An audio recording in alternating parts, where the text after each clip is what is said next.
Dr. Klegeris is outstandingly hardworking and really inspires his students to work hard as well.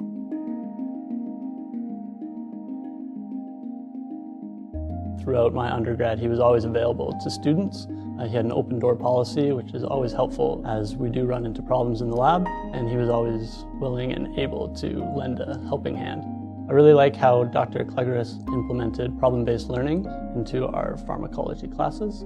This gave us a great opportunity to work with other students, as well as really made the information stick as we had to work through the problem. Dr. Klegeris had a great impact on my undergrad degree. I was able to complete a directed studies as well as an honors thesis in his laboratory. This really opened up the world of research and publishing, and this really has propelled me in my career. Looking back at Dr. Klegeris as a professor, he was a fantastic mentor in the laboratory, but he really shone and would lighten up in the lecture theater because he just really enjoyed it.